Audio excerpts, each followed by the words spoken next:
que es semejante a una llaga podrida y pestilente.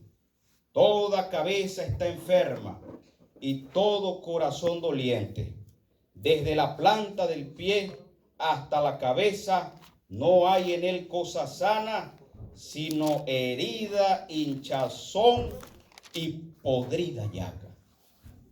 La lepra era una de las enfermedades más terribles del oriente. Le llamaba el azote, el dedo de Dios. Y se pensaba que la persona que estaba enferma de lepra estaba enferma porque había llevado una vida de pecado. Había hecho malas decisiones y ahora estaba corriendo con las consecuencias. La persona que se enfermaba de lepra era declarada prácticamente un muerto en vida.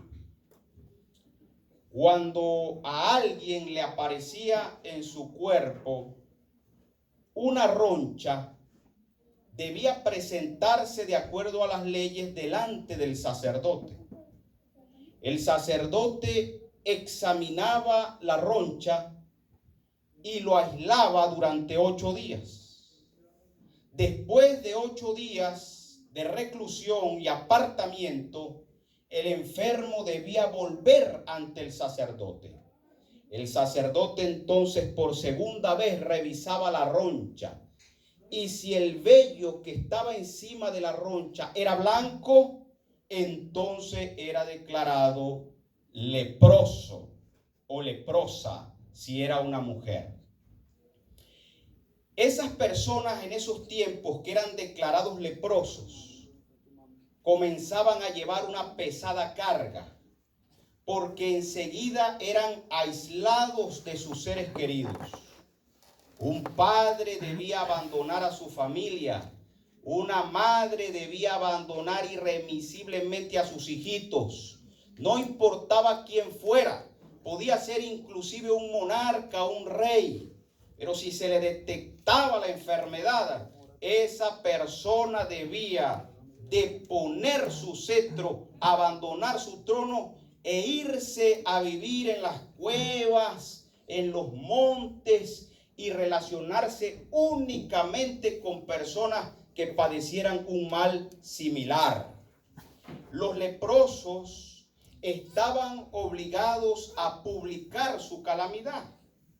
Se les colocaba una campana, y si ellos tenían que pasar por un lugar donde había gente, por obligación, debían hacer sonar esa campana y dar voces diciendo: inmundo, inmundo, inmundo. Y las personas, al escuchar ese grito, retrocedían espantados porque nadie quería tener algún tipo de contacto con una persona enferma de lepra.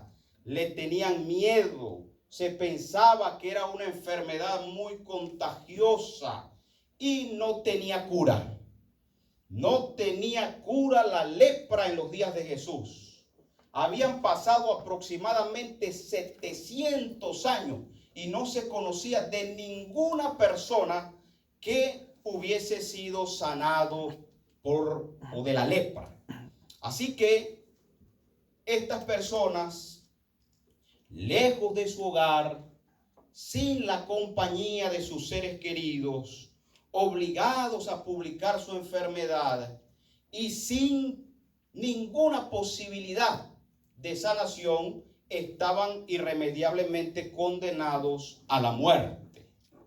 Sin embargo, queridos hermanos, dice la palabra de Dios, vamos a abrir la Biblia allí en el Evangelio según San Marcos, el capítulo número 1, dice San Marcos capítulo 1, el versículo número 40. Un leproso vino a él y de rodillas le rogó: si quieres, puedes limpiarme. Es interesante lo que dice la palabra del Señor allí en Marcos, el capítulo 1, el versículo 40. Dice la palabra que un leproso vino a Jesús. Es decir, que a este hombre no lo llevaron A este hombre no le pasó como le pasó al paralítico que fue llevado por sus 4 amigos y fueron los amigos los que hicieron el esfuerzo por cargarlo, fueron los amigos los que hicieron el boquete en el techo, fueron los amigos los que bajaron al paralítico para presentárselo a Jesús. Ese no fue el caso de este leproso. A él nadie lo llevó. Él fue por su voluntad. Él fue por su cuenta. Dice la palabra, vino un leproso. Y es importante hacer esa decisión de ir a la presencia de Cristo Jesús. Amén. El Señor dice en su palabra, venid a mí, todos los que estéis trabajados y cargados, y yo os haré descansar. Hay que ir a la presencia de Cristo Jesús. Amén. El leproso fue hasta donde estaba el Señor, sin importar la muchedumbre, sin importar la gente. Jesús era un personaje público. Jesús siempre estaba rodeado de personas. Pero al leproso no le interesó ese día que la gente lo repudiara o que la gente inclusive lo apedreara. Porque las personas podían apedrear a un leproso si fuera necesario en aquellos días. Pero a él no le importó nada de eso. No se dejó controlar por la gente. La opinión pública, la muchedumbre, no lo controló. Hay muchas veces personas que no van a Cristo Jesús porque le hacen caso más a lo que digan otros. Le hacen o le prestan atención a lo que diga la gente, lo que diga el vecino, el amigo, el hermano, el primo, el tío, el papá, la mamá. Hermano querido, amigo, yo voy a decirle algo. En asuntos de salvación, tú no puedes permitir que otros decidan por ti. ¿Sabes por qué? Porque la salvación es personal. Amén. La salvación es personal. Cada quien tiene que hacer sus decisiones. Cada quien. Tú debes hacer una decisión. Yo tengo que hacer mi decisión personal por el Señor. Yo puedo aconsejar a mis hijitos, tengo 3. Puedo guiarlos en el camino de Dios. Puedo decirles, miren, acepten al Señor, crean en Cristo. Puedo leer la Biblia, puedo invitarlos a orar, pero ellos deben hacer finalmente una decisión personal. Porque en el día del Señor, queridos hermanos y amigos, cada quien tendrá que dar cuentas personales. Dice la palabra, hermanos, que este leproso vino a la presencia de Jesús. El espectáculo que él presentaba era algo realmente repugnante. La lepra, como les mencioné al principio, era una enfermedad que se presentaba con una roncha. Pero esa roncha se iba diseminando por el cuerpo hasta cundir a la persona. Crecía la roncha, se volvía una úlcera llena de sangre y pus. Y se infectaba aquello y se explotaba, reventaba. Y ese olor era un olor pestífero, hermanos. Se sabía que una persona estaba enferma de lepra a distancia, se podía saber solamente por el olor. Ese hombre o esa mujer podía tratar de cubrirse, ponerse ropas largas, un gorro o un sobretodo para esconder su desfigurado rostro, pero el olor lo detectaba. ¿Sí me siguen, hermanos? El pecado no puede esconderse delante de la presencia de Dios. La condición del pecador no se puede ocultar delante de la presencia de Dios. La Biblia dice allá en la segunda carta a los Corintios, el capítulo número 2, versos 15 y 16, que los que se pierden son un olor de muerte para muerte a Dios, mas los que se salvan son olor de vida para vida en Cristo Jesús. Amén. Es decir, que los perdidos, los pecadores empedernidos, le huelen mal a Dios. Pero los que están en Cristo los que somos del Señor, somos un olor agradable. Amén. Amén. Grato olor, aroma a Cristo Jesús. La lepra es como el pecado es como la lepra. Las personas que se enfermaban de lepra perdían la sensibilidad en la piel. Un leproso podía ir caminando por la calle y de repente tropezar con una rama y esa rama le tumbaba un pedazo de oreja y no sentía absolutamente nada de dolor. Yo recuerdo que hace años atrás allá en mi país, en un lugar llamado Maracaibo, estado Zulia, existe un lago y en ese lago hay una pequeña islita que construyeron en esa isla un hospital para los leprosos, un leprosario. Solo enfermos de lepra iban a ese lugar y el doctor, director de ese hospital, le pedía a los pacientes, uno de los requisitos para ingresar al hospital era que cada leproso debía llevar un gato. ¿Qué dije? ¿Qué debía llevar cada leproso? Un gato. Un gato. Bueno, y la pregunta es, ¿qué tiene que ver un gato con la lepra? Bueno, ¿saben por qué? Porque por las noches en esas habitaciones salían ratas y comenzaban a rullir los dedos de los pies de los leprosos, a comerle los dedos de las manos, y ellos no sentían absolutamente nada de dolor, estaban dormidos. Y la rata comiendo la carne y ellos no sentían nada. Porque la lepra hacía que la persona perdiera el dolor, la sensibilidad. Se le iba cayendo la carne poco a poco. Así es el pecado también. El pecado, cuando la persona lo practica en primera instancia, se siente mal.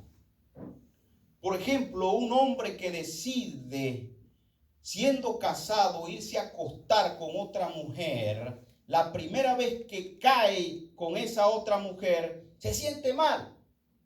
Siente que le falló a su esposa, que rompió el pacto, que está traicionando en cierta forma a sus hijitos. Pero vuelve a incurrir, y cuando vuelve a hacerlo, ya el dolor es menor.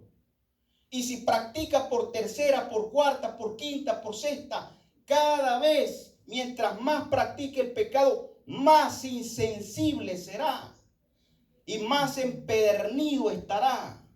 Y el asunto o el problema es que cuando el ser humano practica y practica y practica el pecado y no se aparta del pecado, puede llegar a cometer pecado imperdonable. Y el pecado imperdonable es precisamente la blasfemia contra el Espíritu Santo, porque el Espíritu de Dios finalmente ya no habla a la conciencia, ya no habla al corazón. Esa mente queda enajenada, cauterizada y ya no reacciona ante el mal que está haciendo. Está dañando a su familia, está dañando a sus hijos, se está dañando a sí mismo, pero sigue como el drogadicto, como el borracho que destruye su hogar, que destruye todo lo que está a su alcance y sigue, porque el pecado no hay dolor. El problema, hermanos, del pecado. El hombre quiere salir, pero no puede, está atrapado. La palabra dice, hermanos, que este pobre leproso llegó a la presencia del Señor con esas llagas podridas, con ese mal olor, cayéndosele las carnes. Y lo otro es que finalmente la lepra mataba a las personas. El leproso se moría. Y así es el pecado. El pecado destruye paulatinamente. Y la Biblia dice, la paga del pecado es la muerte. Este hombre leproso, hermanos, entendía cuál era su condición. Porque dice la palabra de Dios que él vino delante de Dios, delante de nuestro Señor Jesucristo, y le dijo, si quieres, puedes limpiar. Y esa declaración es muy significativa, porque el leproso se presentó delante de Dios totalmente rendido a su presencia. El leproso no tenía nada que darle a cambio a Jesús. Él no podía pagar por su sanación. No reunía ningún mérito. Él solamente apeló a la misericordia, a la bondad, a la buena voluntad de nuestro Señor Jesucristo.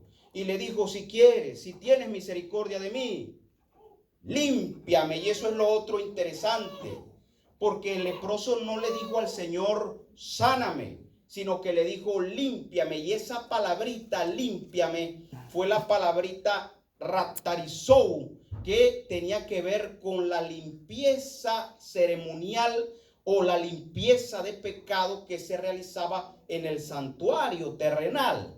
Así que este hombre entendía bien su situación, y él lo que quería, más que sanación, quería era la limpieza de pecado. Y la palabra dice, hermanos, allí en el Evangelio según San Marcos, en el capítulo número 1, el versículo 41, Jesús se compadeció de él. Alabado sea el nombre de Dios, hermanos, porque Jesucristo Amén. Es un Dios de misericordia. Amén. Es un Dios de compasión.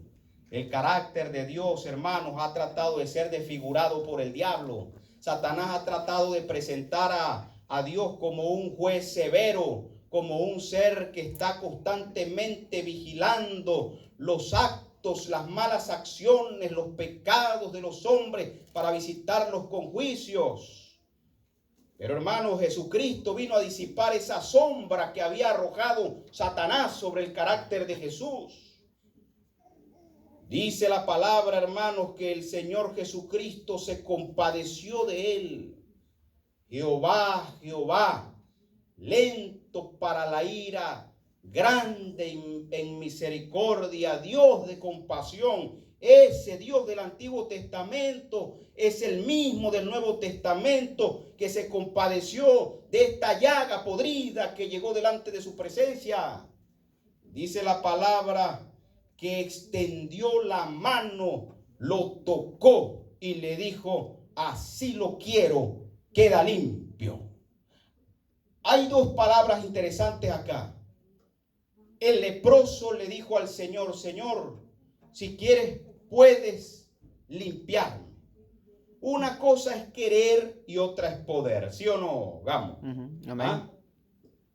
Una cosa es querer y otra es poder. Usted puede querer tener un Ferrari, pero otra muy distinta es que pueda, ¿sí o no? Usted puede querer tener una gran casa, un rancho con no sé cuántas hectáreas, ganado. Puede querer, pero otra es que pueda. Hay personas que quieren muchas cosas, pero del querer al poder hay una distancia, hay una brecha. Pero sabe, querido, nosotros somos seres humanos limitados por el tiempo, por el espacio. No somos todopoderosos.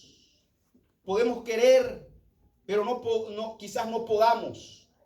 Pero cuando se trata de Dios, cuando se trata de Jesús, yo quiero decirte que Jesús quiere y también puede. Amén. Y cuando se trata de resolver el problema del pecado, de limpiar de pecado, la Biblia dice que Él quiere y también Él puede.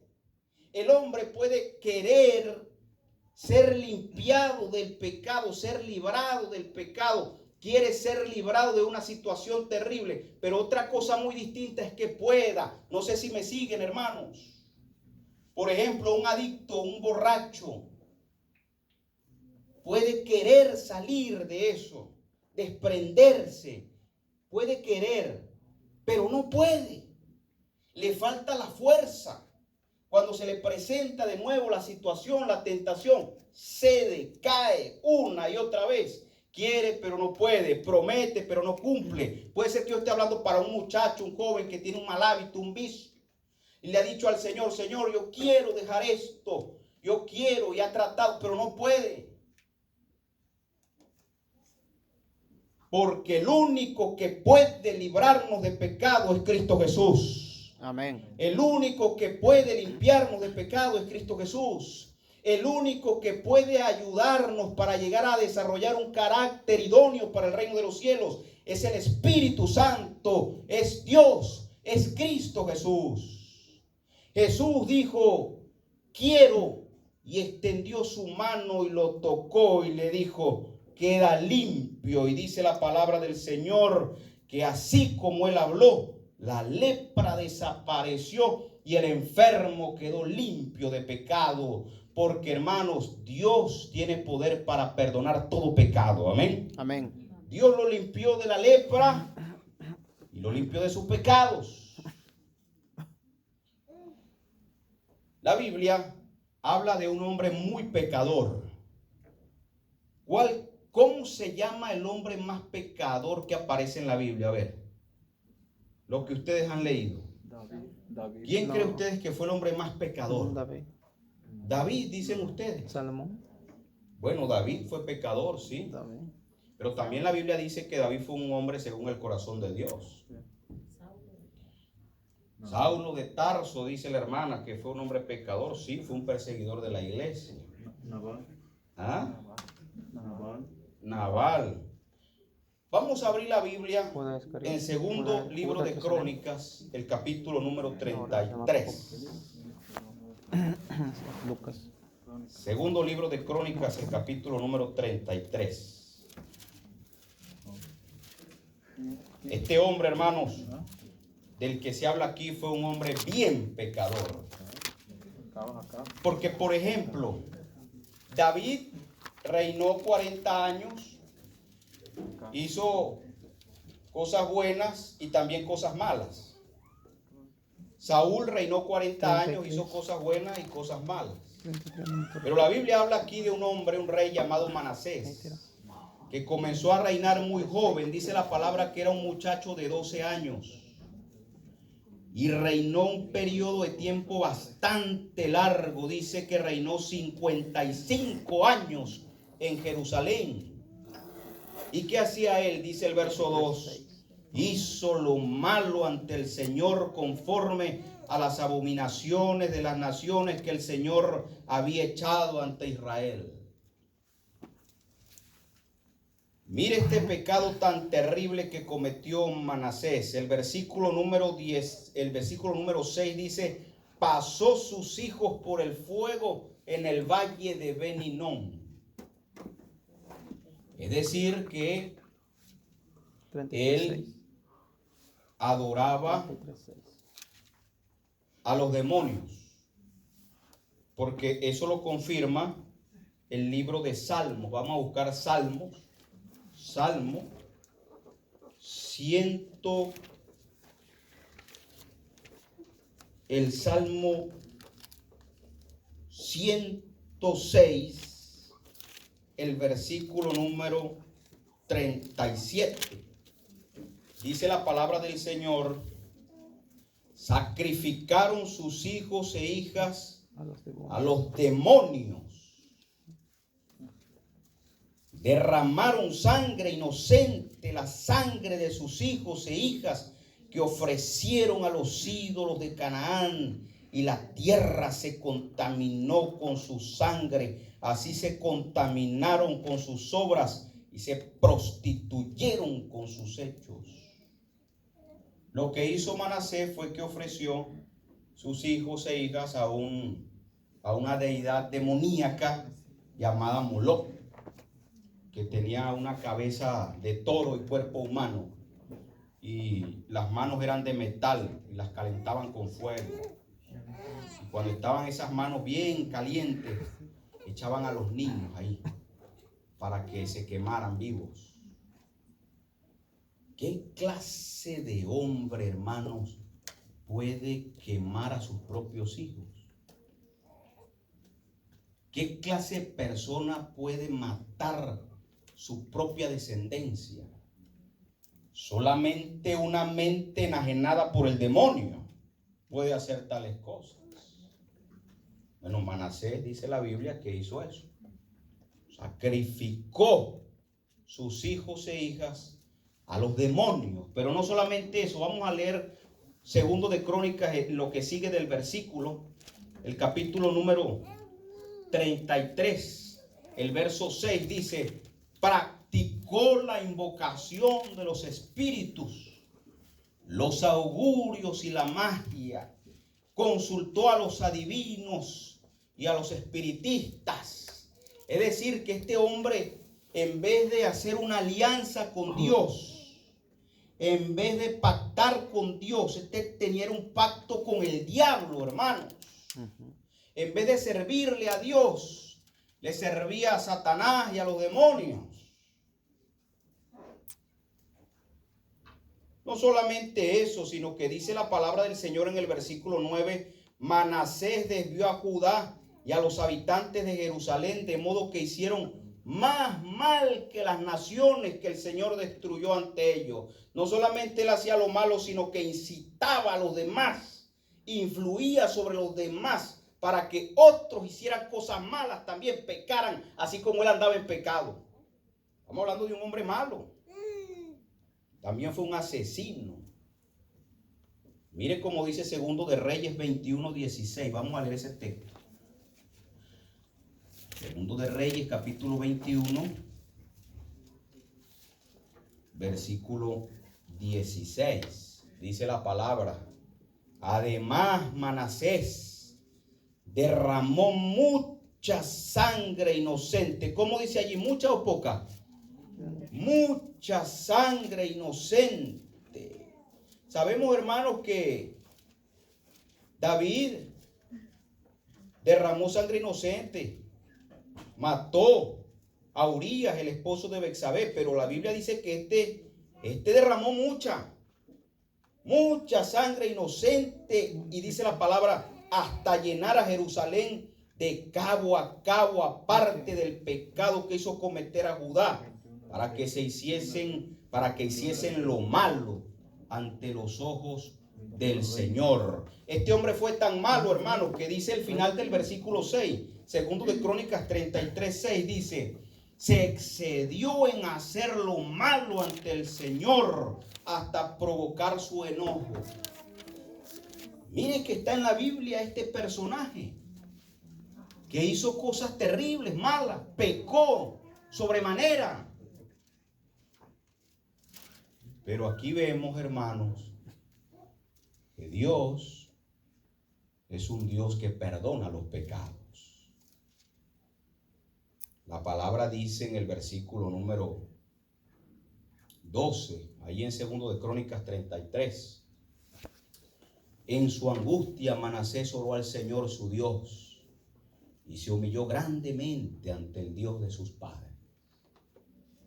La Biblia dice que la oración del impío es abominable a Dios, pero el Señor jamás rechaza la oración de un corazón contrito y humillado. Cuando una persona se arrepiente de sus pecados, por oscuros, por terribles que sean, Dios escucha esa oración y perdona el pecado. El Señor escuchó la oración de Manasés. La palabra dice allí en el versículo número 13: cuando él oró, Dios recibió su ruego, oyó su súplica y lo perdonó. Bendito sea el nombre de Jesús. ¿Cómo sabemos que el Señor perdonó a este hombre tan malo? Porque dice la palabra: y lo retornó a Jerusalén y a su reino. Entonces Manasés reconoció que el Señor es Dios. El perdón divino. Amén. El perdón divino.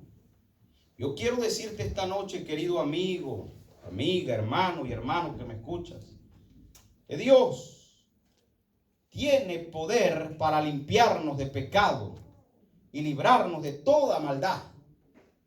No solamente el Señor nos limpia de pecado, sino que también el Señor transforma nuestras vidas. Imagínense ustedes ese milagro que realizó el Señor cuando limpió a ese leproso. La Biblia dice que lo tocó.